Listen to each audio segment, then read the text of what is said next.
So another tip, right? Run better meetings for heaven's sake. Why don't you? Yeah, why don't you? Yeah, exactly. I mean, this is one of those sort of practical tips that Chilla and I often go back and forth. Like, is this too basic? And then we just talked to 100 people in the next room, and it was like the thing that they all wrote down was like, oh my gosh, we really need to do this. Overcommitment is like a plague these days. And what we want you to be thinking about when you hear the term smarter collaboration is actually the smarter piece. Like collaboration is the working together, but are you doing it in the smartest way possible? One of our clients coined a term that we absolutely love, no agenda, no attenda, right? And that was the idea that this individual was not going to show up at meetings unless there was a really clear purpose and agenda, and he could make a conscious decision when the meeting was going to be the most valuable way to spend his time. So because if there is a purpose for the agenda, I have a purpose. True. Yes. I've made a conscious decision to attend, and here's what I'm going to do. So for you, if you're organizing a meeting, you've got to be almost brutal in making choices about whom to invite. It is not actually nice to invite people who don't need to be there because it's a waste of their time and it stresses them out and it overloads them and it takes them away from other things that they might be doing, which could be more beneficial. So bring in the right people only, and make sure that you are being thoughtful from one meeting to the next about who needs to be there. You know, and one of the problems we often see is that project rosters never shrink, right? Somebody who gets involved in the early part of a task force or a committee, they're there like almost chained to that bus wherever it drives forever. Your job is to be thoughtful and deliberate about who's attending when, and do they absolutely need to be there. On the agenda front, well, it's not enough if you're sketching something yourself so you know what you're going to be talking about as the leader of the meeting. Sharing it upfront, and upfront meaning probably at least 2 days before the meeting, is helping the mental health of the invitees. Yeah. Because they're going to be well prepared, they're going to have the time to reflect, bring in, form opinion, especially those who are really benefiting from that time, junior people, those who are not native speakers, those who are introverted. They will feel a lot more comfortable, feeling a lot more secure when they have that little bit of buffer between the time and the agenda. So share it. And also, let's be honest, you want to be inclusive and count on that you're not the smartest person in the room. Invite potential additional agenda items. Yeah, absolutely. And last thing is, when you get people together, make sure you're running and managing those meetings effectively. Be open and acknowledge that you have flaws, right? This is, I think, the mark of maturity in a leader. And I don't mean a capital L leader, just anyone who is leading a meeting or taking on a leadership role. The mark of maturity in my book is for people to admit that they're not perfect, which allows, by admitting that vulnerability, allows people to admit their own and figure out when they can legitimately ask for help. Giving everyone a chance to participate. Finding ways to do this that are really inviting is important, right? So one of the methods that's been researched is having what some people call like a participation deputy. It's a little overblown, I think, is really just having one person whose job it is in any given meeting to pay attention to who's contributed.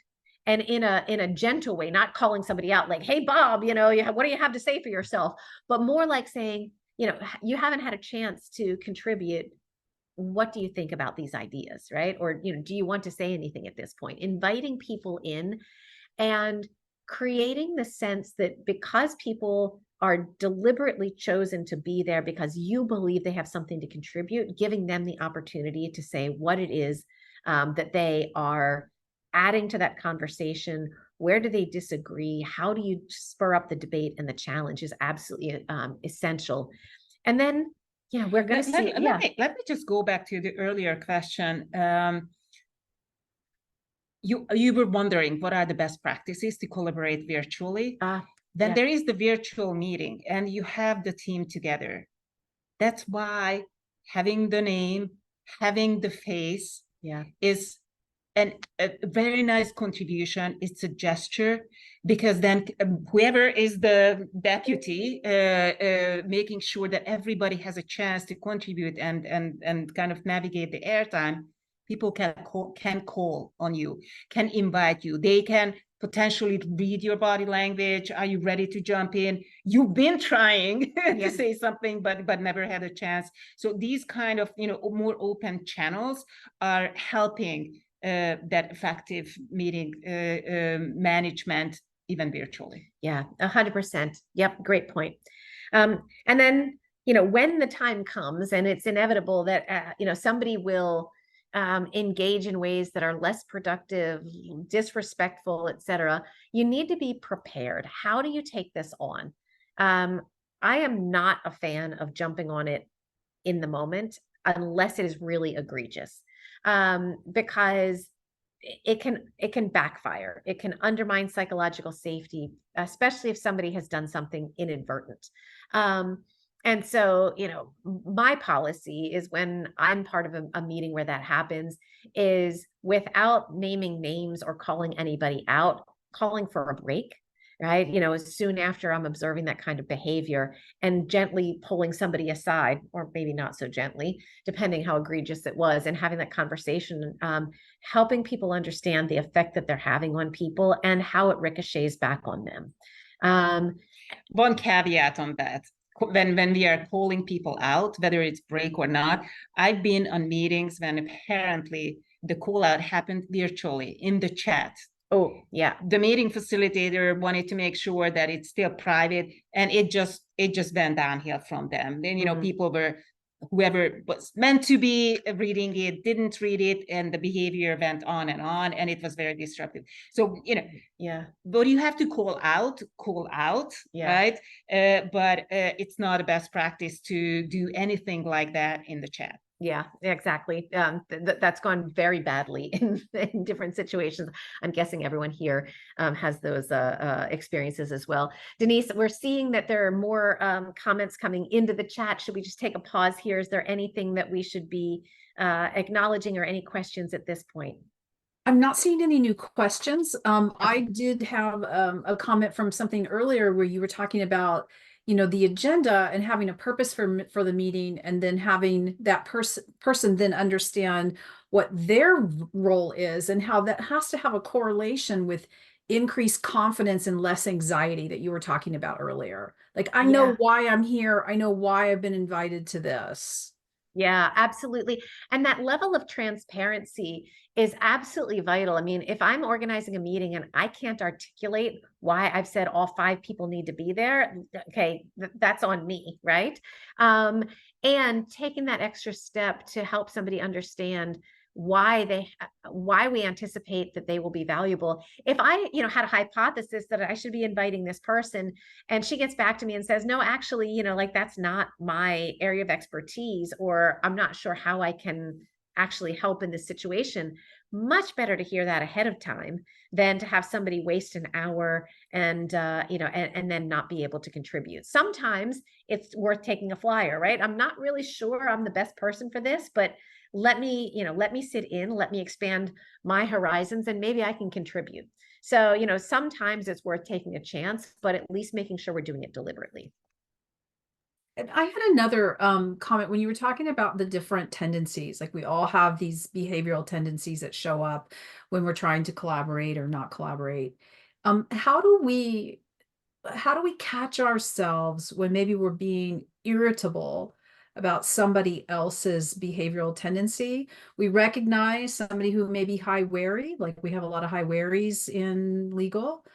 But, I recall one time myself saying, I'm kind of over this high wary person and their behavior. I want them to join quicker. How do we manage ourselves, or what advice do you give? Yeah. So I'll jump in, and I'm sure you've got some great advice as well. I mean, the first thing I will say is self-awareness goes a long way there, right? And if you can recognize for yourself that that is your reaction is perhaps not constructive, that's really critical. What I would say though is by the time you recognize it, other people have probably recognized it pretty long time ago, right? So what I would say the first way to become aware of this is to try to set up an environment where people around you can give you the sort of feedback and observations when they think you could be a better self, right?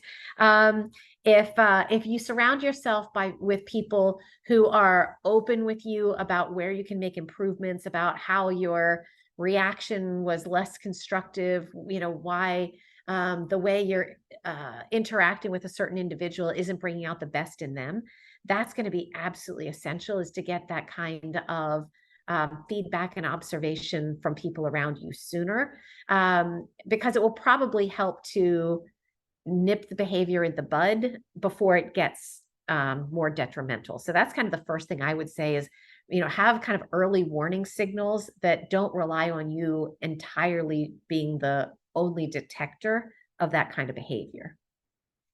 Well said. Well said. I would also, it's funny how you said it, Denise, when it's like, I'm over that verb. It just keeps happening.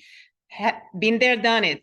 I think that is the best time to have a one-on-one conversation, whether you are, working with this person for a long time, or it is just on that project, and not necessarily grilling why you are so the way you are, but more showing the vulnerability and opening up myself that, look, this is me being very trusting, and I just want to put it out there. This is how I approach things, and not because of that, but of course, this might be very different from somebody who is very wary, right? Yeah. So just making it very clear, this is the angle I'm coming from, and when you see that the other person is willing to participate such engagement, then eventually that conversation can evolve. Okay, how can we make each other a little bit more comfortable? Yeah. Right?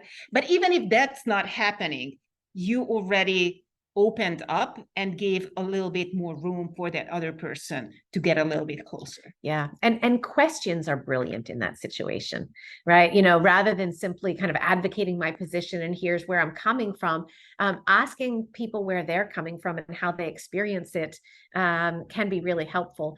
I've had the privilege of living and working on 4 different continents, Japan and South Africa and continental Europe and London and so forth. And so, I have some sensitivity that the way I behave needs to flex, and that I get it wrong a lot, right? And so that has, I hoped, helped to make me a little bit more self-aware of the effect I have on other people, because I've gotten it wrong so many times in so many cultures. And I use that example to help diffuse the situation. So when I have a conversation with somebody who's, really irritating me, or, our work is just clashing so much, I start by saying how many times I've gotten it wrong. And that the only way I've gotten better at this is by getting direct and honest feedback from people about, what I've gotten wrong, the faux pas that I've made, and that, this is a situation for me to learn again. But thank you for those questions.